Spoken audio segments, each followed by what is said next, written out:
الحبيبات ديالي، اخباركم؟ نتمنى تكونوا بخير وعلى خير وانتم كتشاهدوا هذا الفيديو. هذا اليوم ان شاء الله غادي نتشارك معكم قريصات او قريشلات بلديين كيجيو جد رائعين في المذاق. غادي نحضروهم ان شاء الله بعصير ليمون البرتقال، كيعطيهم واحد النسمه ولا اروع. غادي يعجبوكم ان شاء الله، غير جربوهم. الا عجبوكم القرص او القريشلات ديال اليوم ما تنساونيش من لايك ديالكم والبارطاج كذلك. وانت حبيبه اللي كنتي مازال جديده ولا كتزوروني لاول مره، ما تنسينيش من الاشتراك ديالك، بديو برك على صابوني، وما تنسيش تفعيل الجرس بهذا الشكل هذا توصلي بكاع الشيوات اللي كنحط. غندوزو مباشره نشوفوا المقادير وطريقه التحضير.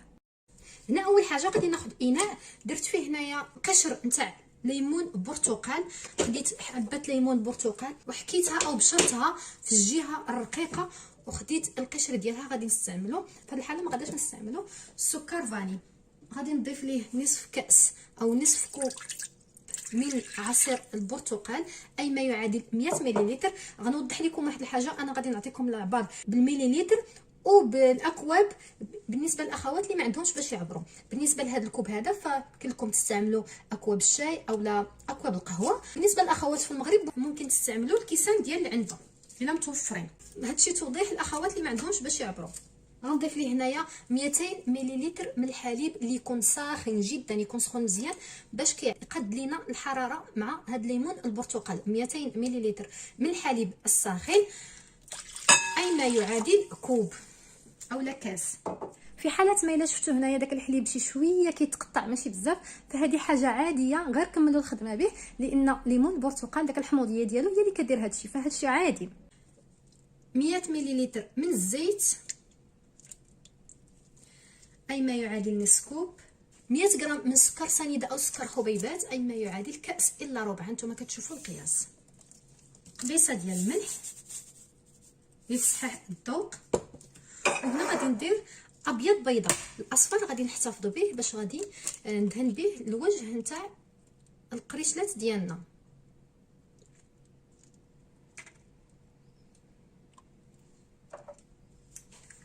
خليه هنايا على جنب. واحد التوضيح بالنسبه للحليب، بالنسبه للاخوات اللي ما كيتوفروش على الحليب ولا عندهم منه حساسيه وبغاو يبدلوه بالماء، فممكن تبدلوه بالماء. داك الليمون البرتقال اللي استعملناه راه كيعطي المذاق زوين. هذه بين قوسين بالنسبه للاخوات اللي ما كيتوفروش على الحليب ولا ما كيبغوش يستعملوه، فممكن ديروا نفس داك القياس ديال الماء. غادي ناخذ هنايا ضراب يدوي او فوي، وغادي نخلط هاد السوائل هذه مزيان. وكنأكد عليها بالنسبه للحليب ديالنا خصو يكون ساخن جدا باش هكا كيساعد لينا الكرس ديالنا او القريشلات باش كيخمروا لنا مزيان. نضيف هنا ملعقه كبيره من الخميره الفوريه او خميره حبيبات، مع الاستمراريه في التحراك باش تفاعل لينا هاد الخميره مع هاد المكونات هادو.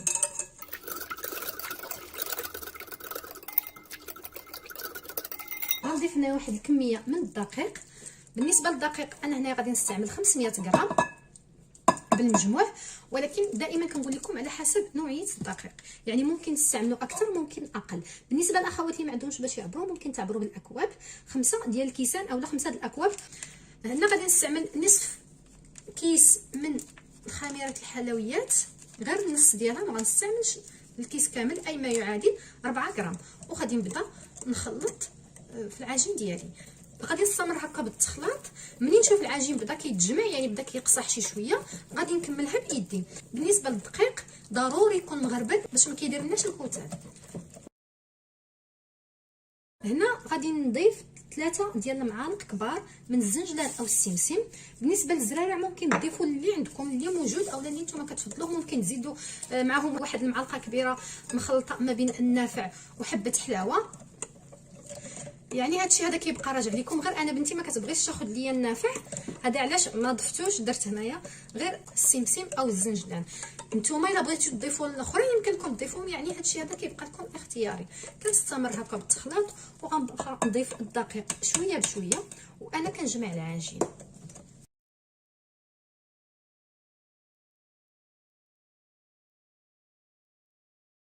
هنا غادي نكمل هادشي هذا بيدي. بالنسبه للعجين ما غاداش تكون قاصحه، غادي تكون مطلوقه كتلصق.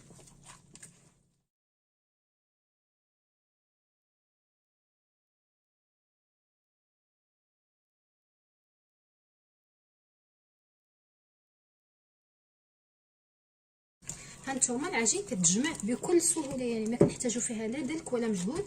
بالنسبه للقوام ديالها كيف قلت لكم كيكون كيتلصق، هانتوما راه كيتلصق في الايد وكيتلصق حتى في الاناء، يعني هذا هو القوام اللي حنا بغيناه يكون مطلوق.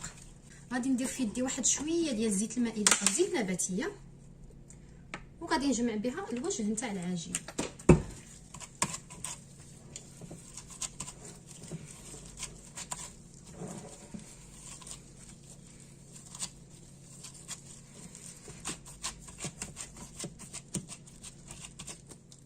هنا غادي ناخذ سلوفان او بلاستيك غذائي ولا اللي عندكم، المهم غادي تغطيوه مزيان باش ما يدخلش ليها الهواء، باش هكا كتخمر لينا العجين ديالنا مزيان. المهم غادي نغلفها مزيان هكا بالسلوفان وغنزيد عليها منديل ونخليها حتى تخمر او تختمر مزيان. عاد غادي نرجعوا باش نكملوا القريشلات ديالنا. هنا من بعد ما خمرت ليا العجين ديالي حطيتها في مكان دافئ باش هكا كتخمر بسرعه، ما كتاخذش واحد الوقت بزاف. هنا درت هاد المقله هذه ودرت فيها هنايا ورق الفرن او ورق الحلويات. الا ما كتوفروش عليه ممكن ديروه في اي لاطه ولا في شماعه عندكم.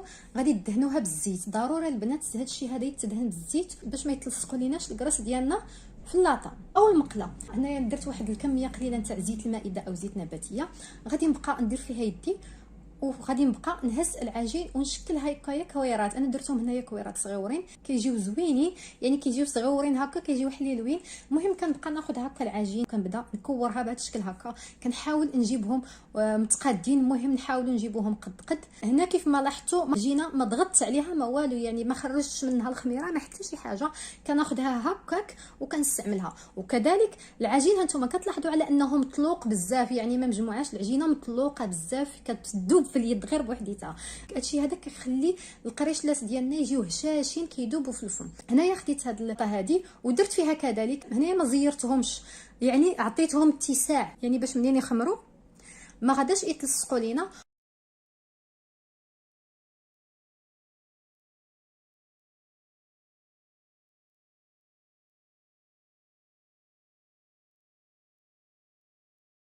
وهنا كيف كتشوفوا كنرجع لذاك المقله اللي درت فيها في الاول. بطبيعه الحال ندير شويه زيت في يدي وكنبدا نقرص فيهم بحال هذا الشكل هكايا، كنستمر عليهم هكا وحده بوحده حتى كيتقرصوا كاملين. بعد داكشي كنغطيهم ونخليهم يخمروا او يختمروا ياخذوا الوقت ديالهم. كل ما خمروا راه كل ما مزيان كيجيو الشكل والمذاق زوين.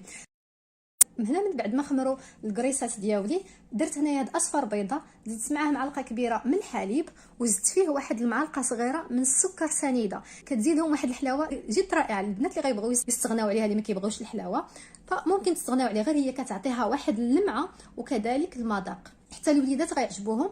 وهنايا كنبقى ناخذ هذا الشيء هذا وكندهن به كاع هاد الكريسات هادو، كنستمر عليهم كاملين، كندهنهم من الفوق ومن الجوانب كذلك باش كيجيو عاطين داك اللون كاملين، ماشي يجيو من الفوق مدهونين ومن الجوانب لا، كندور عليهم كاملين. وهنايا خديت واحد الكميه تاع الزنجلان او السمسم وغادي نبقى نزين بهم هاد القريشلات هادو. هنا غادي نعطيكم واحد الفكره صغيره، شحال من وحده ما كيبغيوش وليداتهم ياكلوا لهم الزنجلان او السمسم، غادي تاخذوا واحد شويه سكر سنيده وغادي ديروا هكاك من الفوق. انا راه غنعاود ندير الزنجلان لان ما عنديش هذا المشكل هذا. المهم هذه غير اقتراح الاخوات اللي الوليدات ديالهم ما كيبغيوش ياكلوا لهم هذا الشيء هذا. ودائما التزيين كيبقى اختياري، ديروا اللي بغيتو، اللي عندكم هذا اللي بغيتو، ولكن انا قلت لكم كريسات بلديين يعني درت فيهم هذا الزنجلان هذا. وهنايا غادي ندوزو غادي نديروا واحد العمليه كتبقى اختياريه. الا بغيتوهم يجوكم منفوخين مقبين ولكن كيتشقوا ما غاداش تكوهم هكايا بالفرشيطه او الشوكه. الا بغيتوهم يجيو كيف ما درتهم انا تكيتهم هكايا بهاد الفرشيطه هذه كاملين، كل وحده كندير فيها جوج تكيكات باش هكايا ما كيتنفخوش بزاف وما كيتشقوش. المهم على حسب كل مره كنديرهم هكا مره هكا، كيبقى لكم اختياري. هنا غادي ندخلهم الفرن اللي سبق لي وسخنته على درجه حراره 180، نخليوه حتى يسخن عاد ندخلو كريسات ديالنا. ملي ندخلوهم الفرن نحاولوا ما نحلوش عليهم باش ما يرجعوش، باش ما يوليوش يتفشوا، باش يبقاو لنا هما هادوك حتى نشوفوهم تحمروا وبداو كياخذوا اللوين ديالهم. عاد غادي نجبدوهم. بالنسبه للفرن كيف قلت لكم 180 درجه، الفرن مشعول من الاسفل ومن الاعلى. غندخل الكريسات ديالي يطيبوا وياخذوا اللويين ديالهم الذهبي، ومن بعد داكشي نجبدهم. هنا هانتوما كتشوفوا الشكل ديالهم النهائي، كيجيو جد رائعين، كيجيو مهويين، كيجيو صغيورين هكايا، ولكن كيجيو شكل زوين. بالنسبه اللي غيسولني على الكميه شحال عطاتني، انا عطاتني هنايا 19 الحبه اولا 19 الكريسه. بالنسبه للكميه كتختلف على حسب واش نتوما درتوهم كبار اولا صغيورين. انا هكا درتهم هكايا، نتوما كتشوفوا القياس ديالهم كيف داير، ماشي صغار كاع بزاف، ولكن هانتوما كتشوفوا يعني قدامكم القياس ديالهم كيف كيجيو. هانتوما كتشوفوا الشكل ديالهم كيجي جد رائع، هذا اللون هذا اللي فيهم، والمذاق ولا اروع. البنات غير نوضوا وجربوهم، ما تعكزوش عليهم، راه ما غاديش تندموا عليهم. جربتوهم بطبيعه الحال ما تنساونيش الحبيبات، رجعوا لي التعاليق وقولوا لي كيف جاوكم. هما راه كيجيو زويونين مفشفشين ومقطنين، كيذوبوا في الفم. داك الليمون البرتقال اللي استعملنا فيهم كيعطيهم واحد المذاق ولا اروع. كنتمنى الشهوه ديال اليوم تنال الاعجاب ديالكم، ما تنساونيش من لي لايك والبارطاج، واللي مازال ما زعمتش حبيبه هبطيو بركي على صابوني. ما سخيتش بكم، غنخليكم دابا نتلاقاو مره اخرى ان شاء الله. شي شهوه مشيواتي، بسلامه.